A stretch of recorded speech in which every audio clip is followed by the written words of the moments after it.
우리는 계속해서 온전함이라는 주제로 말씀을 살펴보고 있습니다. 첫 번째는 우리가 주의 성수에 대해서 말씀을 나눴고, 지난주에는 기도에 대한 말씀을 나눴습니다.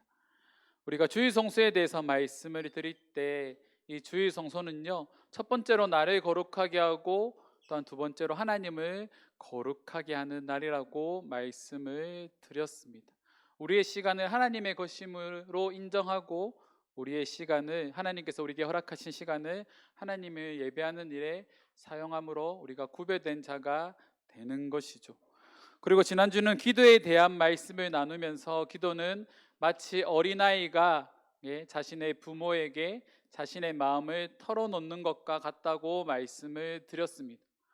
부모가 자녀의 말을 들어줄 때, 자녀가 어떤 좋지 않은 말, 나쁜 말을 한다고 해서 부모가 그 모든 것들을 그냥 무시하고 그냥 계속 이 아이를 침묵시키면서 그런 말조차도 하지 마 하고 대화하지 않는 것이 아니라, 자녀가 어떤 말을 하더라도 부모는 그 말을 들어줄 수 있는 자세가 되어 있어야 한다라는 거죠.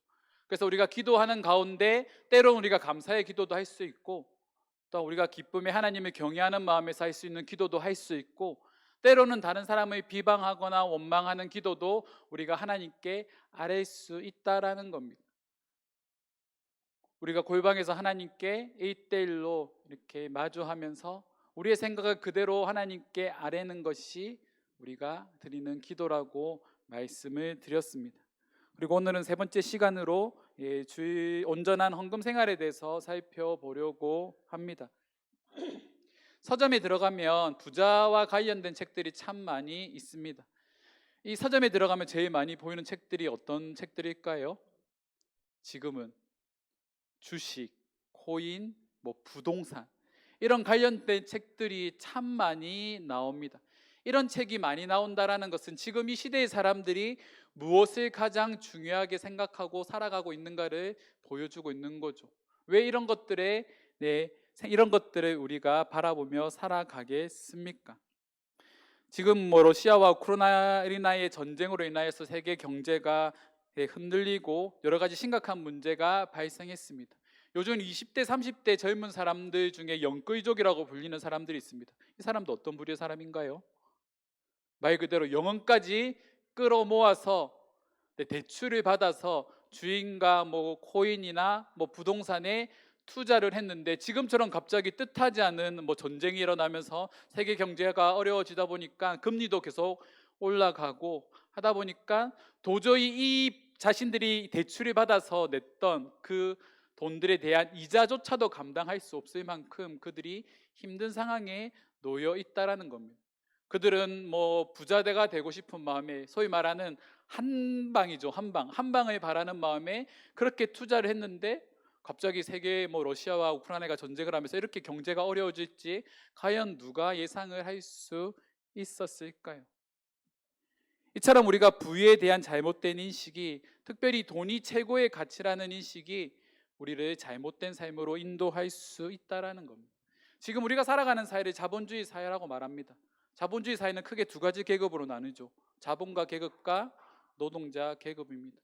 자본가 계급은 막대한 부를 가지고 회사를 운영하거나 큰 사업을 하는 거죠. 그리고 그 사업을 하는데 누구를 이렇게 고용합니까? 노동자들을 고용하는 겁니다.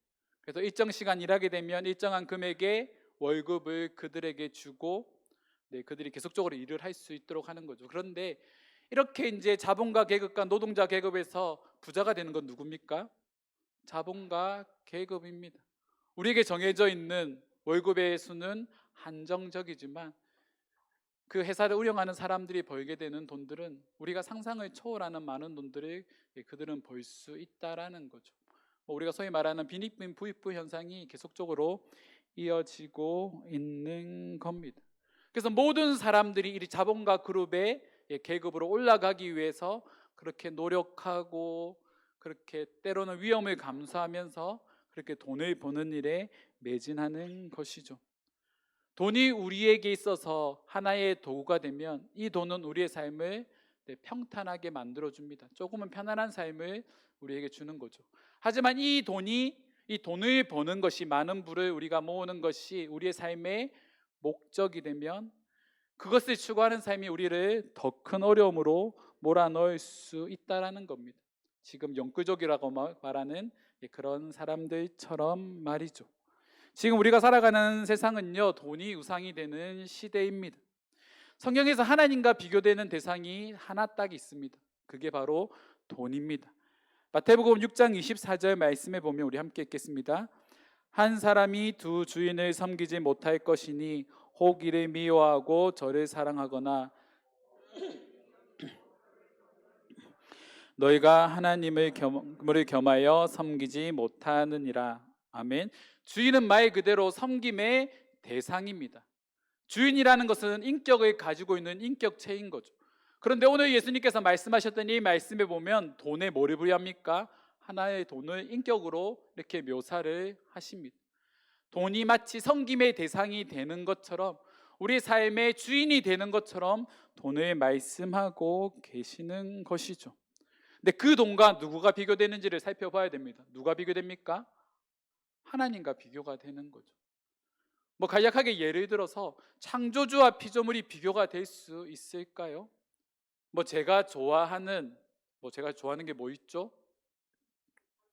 네? 네? 나이키 그건 초창기 때 지나갔고, 옛날에 제가 신발을 조금 좋아할 때, 옛날에 좋은 신발에 못 신는 게 한일에서 막 신발 이렇게 사서 모을 때, 이 신발을 사는 날에 놓고 비교해 봤을 때 누가 더 가치 있는 존재입니까? 당연히 제가 더 가치 있는 존재죠. 제가 이 나이키 신발을 갖고 싶어서 제 영혼을 다 포기하면서까지 그것을 사려고 할까요? 요즘 사람들 중에 그런 사람들도 있겠지만 저는 그 정도까지는 아닙니다. 그리고 제가 사는 신발들은 그렇게 비싼 신발들이 아니었거든요. 그런데 이렇게 비교가 되는 거죠. 사람들이 만든 편의를 위해서 만든 도구와 그것을 만든 대상이 비교가 되는 겁니다. 어떻게 전능하신 하나님과 인간이 만든 이 돈이라는 이 수단, 도구가 비교의 대상이 될 수 있을까요? 하지만 그것이 지금 가능한 시대를 살아가고 있다는 거죠. 담도직입적으로 여러분들에게 한번 물어보겠습니다. 여러분 삶에 있어서 여러분들이 섬기는 대상은 누구입니까? 여러분들의 삶에서 가장 가치 있게 여기는 것이 무엇입니까? 돈입니까? 아니면 하나님입니까? 이 부분에 대해서 우리가 고민해 볼 필요가 있습니다. 우리는 새해가 되면요, 주정헌금을 작정하여 드립니다. 여러분들 아시겠지만 우리가 헌금 생활을 함에 있어서 제가 다른 헌금들에 대해서는 이렇게 잘 강조하지 않습니다. 감사 헌금을 드리거나 11조 헌금을 드리는 건 여러분들의 믿음의 분량이기 때문에 여러분들이 그것들이 염려 없이 하나님께 드릴 수 있으면 정말 감사한 거죠. 하지만 우리가 최소한에 드리게 되는 주정 헌금은 우리가 작정해서 드리는 이유가 뭐냐면 헌금을 하는 것을 습관화하기 위함입니다. 이 주정 헌금을 드리는 것은 헌금 생활하면서 가장 기초적인 부분이기 때문에 이것을 드려야 된다는 생각들을 내가 날마다 가짐으로 하나님께 헌금을 드리는 것이 성도들에게 있어서 당연한 삶임을 기억하는 것이죠. 하지만 이런 헌금조차도 드리는 것이 쉽지 않습니다. 지금처럼 월급 빼고 다 오르는 시대라고 말하는데 우리가 버는 돈은 한정적인데 물가는 계속 오르고 우리가 이제 지출해야 되는 돈들은 더 많아지게 되면 5천 원, 만 원 헌금하는 것조차도 우리에게 부담이 될 수 있다라는 거죠. 이것은 세상 사람들이 가지고 있는 염려와도 같습니다. 그렇다고 한다면 우리가 믿음이 있는 사람인데 믿음이 있는 우리와 믿음이 없는 세상 사람들과는 달라야 하지 않을까요? 마태복음 6장 25절에서 32절 말씀에 보면 이런 말씀들이 있습니다. 예수님께서 그와 같은 말씀을 하시는 거죠. 재물을 겸하여 하나님과 겸하여 섬기지 말라라고 말씀을 하시면서 예수님께서 드시는 비유가 공중에 나는 새를 보라, 드레핑 백합화를 보라. 그것들을 누가 키우느냐라고 물으십니다. 누가 키우십니까? 하나님이 키우신다라는 거죠. 그 안에 우리의 수고가 있는가요? 우리가 공중에 나는 새를 키울 때 우리의 수고가 있습니까? 드레핀 백합화를 피우는데 우리의 수고가 있습니까? 아무것도 없습니다. 하나님께서 그 모든 것들을 키우고 계신다라는 거죠. 하나님은 새 공중의 새와 들에 핀 백합화가 그들의 필요한 것들을 그들에게 줌으로써 그것들이 자라게 하는 것처럼 자신의 사랑하는 백성들을 하나님께서도 친히 그렇게 키우신다라는 겁니다. 그들을 돌보신다라는 거죠. 하나님은 우리의 모든 것들을 채워주시는 분이십니다. 여러분, 이 사실을 믿으십니까? 6장 32절, 마태복음 6장 32절 말씀에 보면 다음과 같이 말합니다. 너희 하늘 아버지께서 이 모든 것이 너희에게 있어야 할 줄을 뭐 하신다고요?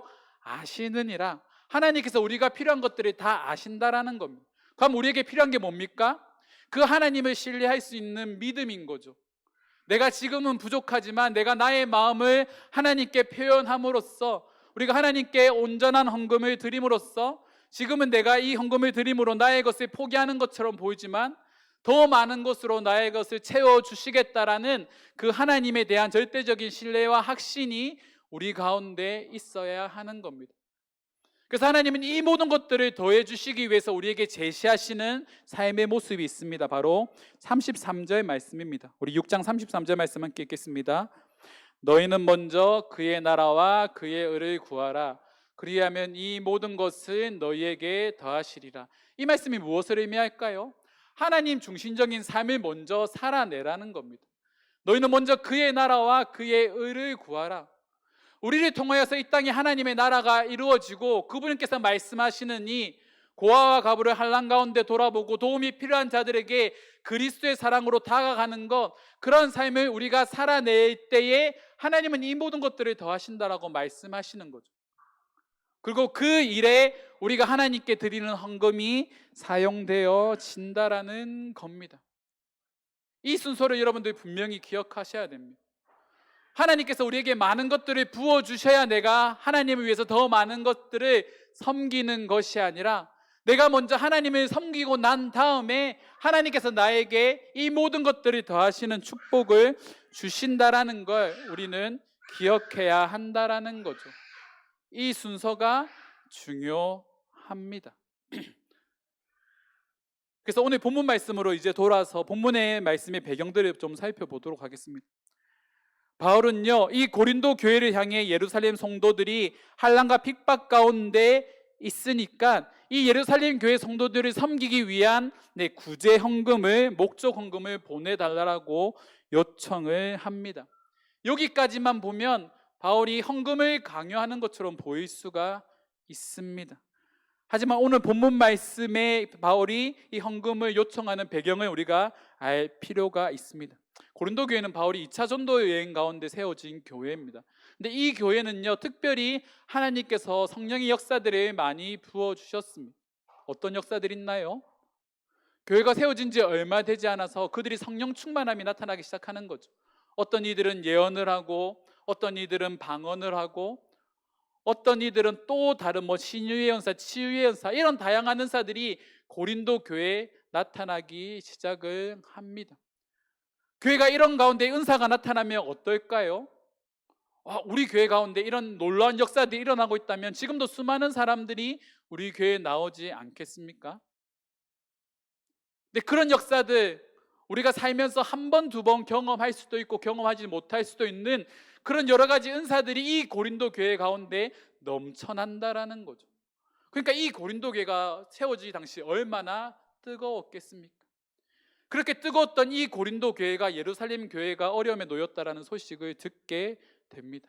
그래서 그들은 자발적으로 이 예루살렘 교회 성도들을 섬기기 위해서 우리가 목적 헌금을 보내겠다라고 먼저 바울에게 제안을 했고, 바울은 그 사실을 내 마음에 품고 자신이 전도하는 그 지역에 가서 이 고린도 교회를 자랑하며 고린도 교회가 이런 마음을 표현했어, 그들이 이런 목적금을 작정하면서 이 예루살렘 교회를 섬기기로 마음을 먹었으라고 자랑하면서 이렇게 다녔습니다.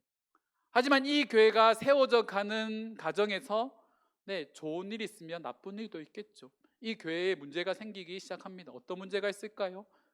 그 안에 당파가 생기는 거죠. 나는 베드로에게 속한 파고, 나는 예수님께 속한 파고, 나는 아볼로, 나는 베드로, 바울에게 속한 파라고 이 안에서 당파 싸움이 막 일어나기 시작을 합니다. 또한 윤리적으로 타락하는 거죠. 자녀가 어머니를 범하는 그런 불륜관계가 이 교회 안에 나타나기 시작을 합니다. 또 심지어는 하나님께서 주셨던 이 은사가요, 자신의 믿음 있음을 자랑하는 도구로 전락해 버립니다. 야, 나 예언하는데, 나 방언하는데 너는 왜 못해? 나는 치유의 은사가 있는데 너는 왜 그런 것들을 못해? 라고 서로를 비교하고 정죄하고 다른 사람들의 믿음 없음에 대해서 말을 하는 거죠. 이런 문제들이 계속적으로 일어나고 있는 겁니다. 그래서 이런 문제들을 해결하기 위해서 쓴 서신이 바로 고린도 전후서입니다. 그래서 고린도 전서에서는 아까 말했던 당파, 팔을 나누는 문제와 또한 그 어머니를 범했던 그런 성적인 범죄와 그리고 은사에 대해서 바울이 이야기를 하면서 이 문제를 해결하기를 원했고, 이 고린도후서에 와서는 실질적으로 그들이 해야 되는 삶에 대해서 말을 하고 있는 겁니다. 바울은 사람들을 보내서, 이 고린도 교회로 사람들을 보내서 너희들이 이전에 작정하였던 이 목적 헌금을 다시 너희가 했으면 좋겠다라고 권면을 합니다. 그렇게 이 헌금 생활을 다시 그들이 작정했던 헌금을 하나님께 드림으로 그들의 믿음이 회복되기를 바라던 거죠. 그 회복되기 바라는 마음으로 바울은 과거 그들이 했던 내용의 말들을 9장 2절에서 3절 말씀에 하고 있는 겁니다. 제가 읽어드리겠습니다. 이는 내가 너희의 원함을 알미라. 내가 너희를 위하여 마게도냐인들에게 아가야에서는 1년 전부터 준비하였다라는 것을 자랑하였는데 과연 너희의 열심이 퍽 많은 사람들을 분발하게 하였느니라. 그런데 이 형제들을 보낸 것은 이 일에 너희를 위한 우리의 자랑이 헛되지 않고 내가 말한 것 같이 준비하게 하려 함이라. 그들이 고린도 교회가 작정하고 있는 이 헌금을 너희들이 준비를 함으로써 너희의 열심, 너희가 이 일을 위해서 힘썼던 그 모습들이 주변 사람들에게 자랑이 될 수 있도록, 너희가 다시 한번 주변 교회들에게 본이 될 수 있는 교회가 될 수 있도록 이 헌금을 다시 드리기를 원한다라고 바울은 권면을 하고 있는 거죠. 그리고 이 헌금을 통하여서 그들이 다시 한 번 더 마음을 모으게 될 것을 바울은 기대하고 있는 겁니다. 그래서 9장 5절 말씀에 보면 너희가 전에 약속한 연보를 미리 준비하게 하도록 권면하는 것이 필요한 줄 생각하였노니 이렇게 준비하여야 참 연보답고 억지가 아니니라 라고 말을 하고 있는 겁니다. 약속된 헌금, 그들이 가장 신앙적으로 뜨거웠을 때에 하나님께 드리겠다라고 특별히 같은 믿음을 고백하고 있는 예루살렘 교회 성도들을 섬기는 일에 그들이 드리겠다라고 작정한 이 헌금을 통하여서 그들의 믿음이 온전하게 세워지기를 바울은 기대하고 있었다라는 겁니다. 그래서 9장 6절 이후의 말씀에 보면 바울은 이 헌금을 드리는 것에 대해서 우리에게 말을 하고 있습니다. 온전한 헌금 생활을 하기 위해서 바울이 첫 번째로 말하고 있는 것은 인색하게 드리지 말아야 한다는 겁니다. 우리 6절 말씀 함께 읽겠습니다. 이것은 곧 적게 심는 자는 적게 거두고 많이 심는 자는 많이 거둔다 하는 말이로다. 이 적게라고 번역된 단어의 뜻을 찾아보니까 인색하게라는 뜻입니다. 이 인색하다라는 말은 재물을 아끼는 태도가 지나치다라는 그런 말입니다. 소위 말하는 돈을 너무 악착같이 아끼는 거죠. 근데 이렇게 아껴서 어떻게 합니까? 그냥 아끼기만 하는 겁니다. 돈을 모으는 것이 최고의 가치라고 생각하는 사람들인 거죠. 우리가 하나님께 헌금을 드림에 있어서 우리가 이 헌금을 하나님께 아깝다라고 생각하는 순간 이 헌금은 하나님께 드려지는 헌금이 되지 않는 겁니다. 우리가 주일날 헌금을 드릴 때 가끔 여러분들 그런 경험 없으십니까? 헌금 떼먹은 기억들 없으신가요? 예전에 헌금을 10,000원을 해야 되겠다라고 작정을 했는데 10,000원을 하려고 보니까 내가 지금 배가 너무 고픈 겁니다. 그러면 어떻게 합니까? 밥을 먹어야 되니까 5,000원은 헌금하고 5,000원은 밥을 사 먹는 일에 사용하는 거죠. 근데 내가 처음에 마음 먹은 건 뭡니까? 10,000원을 하나님께 헌금하는 겁니다. 근데 이 헌금을 드리는 것이 아깝게 여겨지는 거죠. 지금 내가 당장 필요한 게 있는데 내가 당장 내가 배고픔을 채워야 하는 것들이 있는데 이 헌금을 드리는 게 아깝게 여겨질 수도 있습니다. 하지만 이런 부담감으로 그런 마음으로 드리는 헌금을 하나님께서는 받으시지 않는다라고 말씀하시는 거죠. 마태복음 6장 30절의 말씀처럼 말씀의 능력을 깨닫게 되었을 때 우리는 하나님께 기쁜 마음으로 헌금을 드릴 수가 있는 겁니다. 내가 하나님께 드리는 헌금이 아깝다고 생각하는 순간, 다시 한번 강조해서 말씀드립니다. 그 헌금은 온전히 하나님께 바쳐지지 않습니다. 왜 바울은 헌금을 씨 뿌리는 것에 비유를 했을까요? 여러분, 농사 지으면 농사는 정확합니다. 정직합니다. 많이 거두면 어떻게 됩니까? 많이 심어야죠. 많이 심어야 되는 겁니다. 그래서 대농들이 부자가 되는지도 모르겠습니다. 근데 적게 심으면 적게 거두는 것이 당연한 이치입니다. 바울은 헌금 생활을 이와 같이 농사로 비유를 하면서 우리가 많이 뿌릴수록 많은 것을 거두게 된다라고 말을 하는 거죠. 근데 여기서 바울이 말하고 있는 헌금은요, 많은 금액을 드리는 것을 의미하지 않습니다. 우리가 어떤 마음으로 하나님 앞에 감사의 마음을 표현하는가를 바울은 말을 하고 있는 거죠. 내가 매주 드리는 이 주정 헌금 가운데 내가 이 헌금을 기쁜 마음으로 하나님께 드립니다. 거기에 대해서 주중에 더 감사한 일이 있으면 감사하는 마음을 담아서 감사 헌금을 하나님께 드리는 그런 마음들이 심겨지게 되면 하나님은 우리가 드렸던 그 물질보다 더 큰 물질도 우리가 정말 필요로 할 때, 더 큰 물질을 필요로 할 때 그 물질을 채워주시는 은혜를 우리 가운데 부어주신다라는 겁니다. 하나님은 부자가 넉넉한 가운데서 드리는 넉넉한 헌금을 원하시는 것이 아니라 가부의 두렙돈, 이 마음을 담아서 드리는 가부의 두렙돈을 더 기뻐하신다고 말씀하십니다. 두렙돈이 얼마 정도 될까요?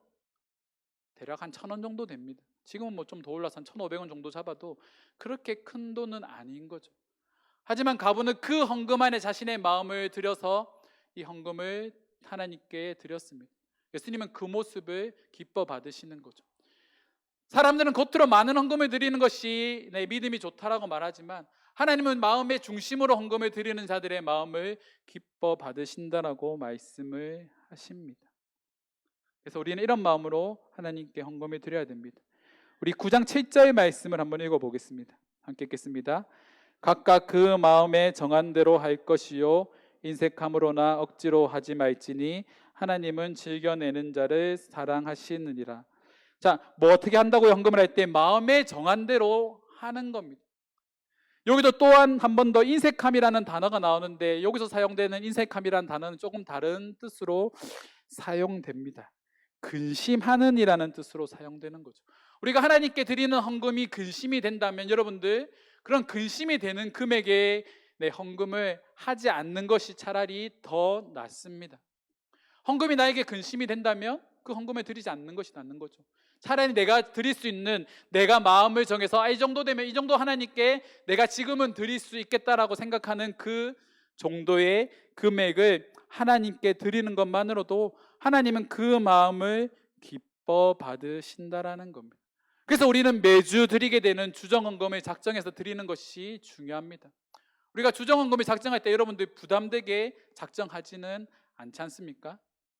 그래서 이 주정헌금을 통하여서 우리가 후연이 되어지면 더 많은 것들을 통하여 하나님께 감사를 표현할 수 있는 거죠. 일단 우리가 이 헌금을 드림에 있어서 우리가 가져야 되는 두 번째 자세는요, 하나님께서 더 풍성한 것으로 채워주실 것이다라는 믿음을 가지고 드려야 됩니다. 아까 말씀드린 것처럼, 언급한 것처럼 헌금을 드리는 것은 씨를 뿌리는 것과 같다라고 말씀을 드렸습니다. 제가 만약에 한 그루의 사과나무의 씨앗을 땅에 심었습니다. 그러면 그 한 그루의 사과나무에서 어떻게 될까요? 내가 씨앗 하나를 심었으니까 열매가 하나만 나오겠습니까? 그렇지 않습니다. 그 나무가 풍성하게 가득 채울 정도의 이 열매가 맺히게 된다라는 거죠. 이것이 우리가 드리는 헌금의 비밀입니다. 우리가 감사함으로 하나님께 우리의 마음을 표현할 때 하나님은 우리가 한 가지의 것을 드리지만 우리의 필요를 채워주시는, 넉넉하게 채워주시는 분이십니다. 여러분들 이것들을 분명히 기억해야 할 필요가 있습니다. 저희 교회는 여전히 외부에서 더 많은 헌금들이 들어옵니다. 특별히 저희가 교회로 이렇게 명지를 이전하면서 예전보다 훨씬 감당해야 되는 재정적인 부담이 커졌습니다. 사실은 이 외부에서 헌금이 이렇게 들어오지 않으면 사실 이 공간을 유지하는 게 우리는 어려운 상황인 거죠. 최근에 한 분께서 많은 돈의 헌금을 저희 교회 가운데 보내주셨습니다.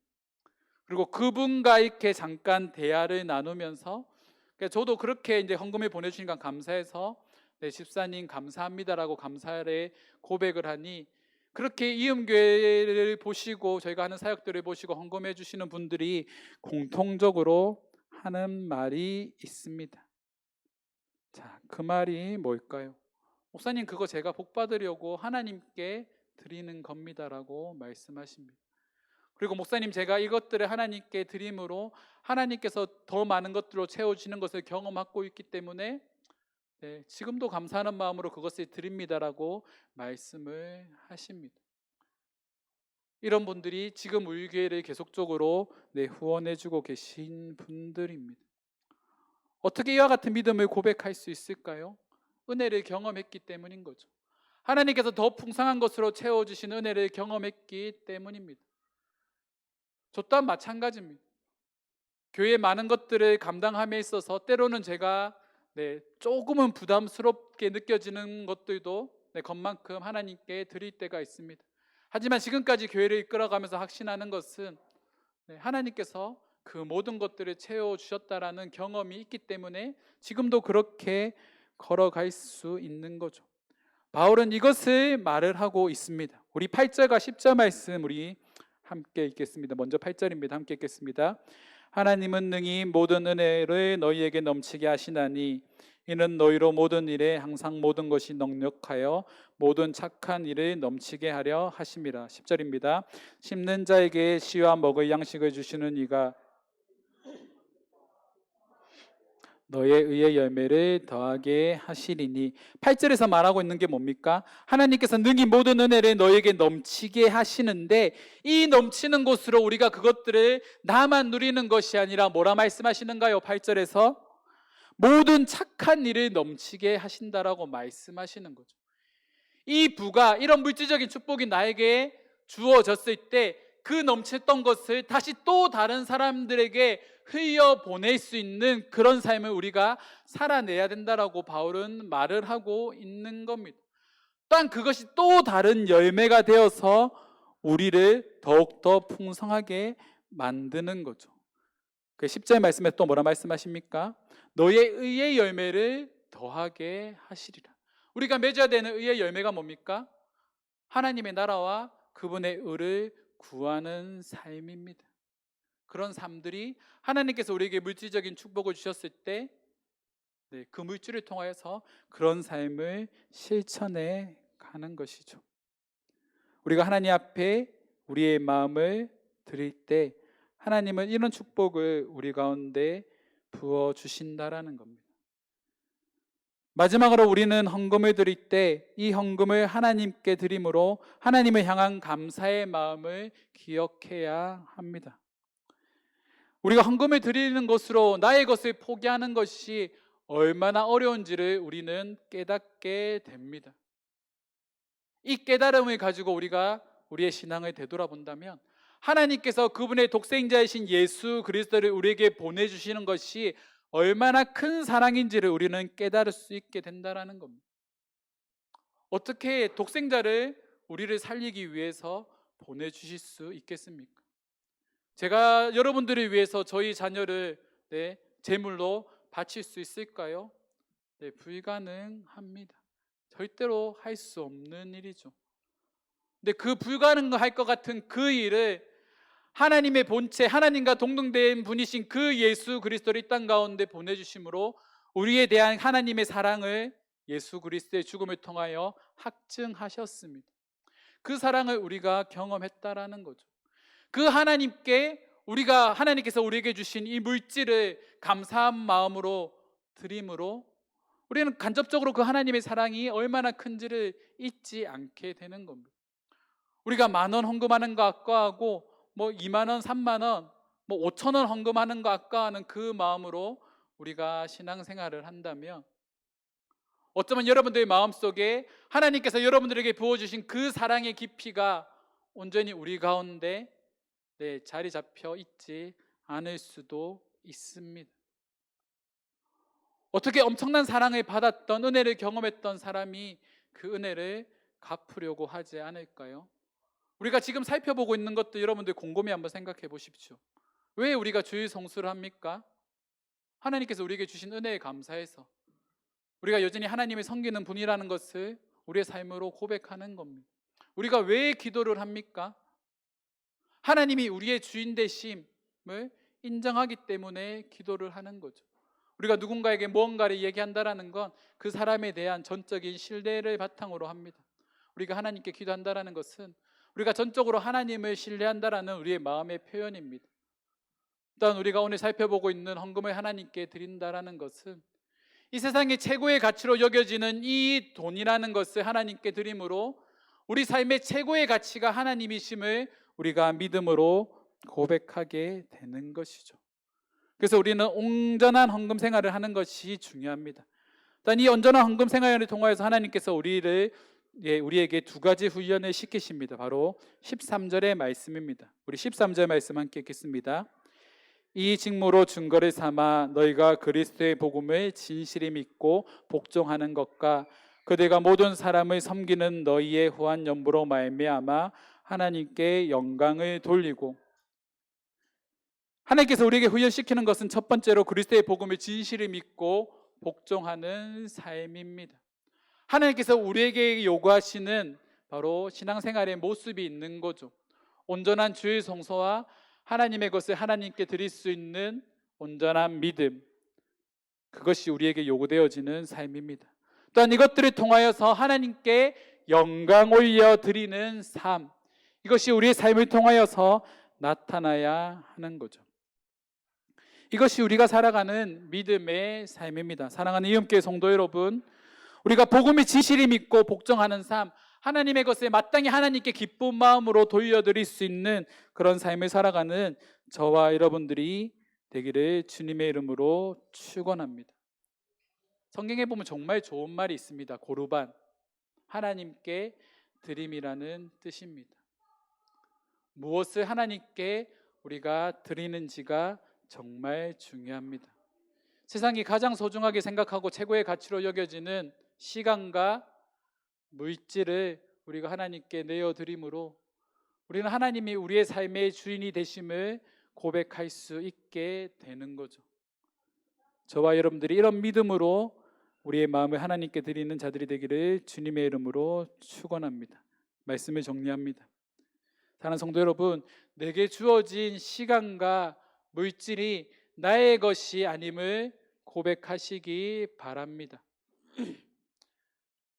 죽음을 앞둔 사람에게 그가 가지고 있는 모든 재산과 목숨을 선택하라고 한다면 많은 사람들이 뭘 선택하겠습니까? 생명을 선택합니다. 한평생을 돈을 위해서 살아왔는데 죽음 앞에서는 이 돈이 무용주물인 거죠.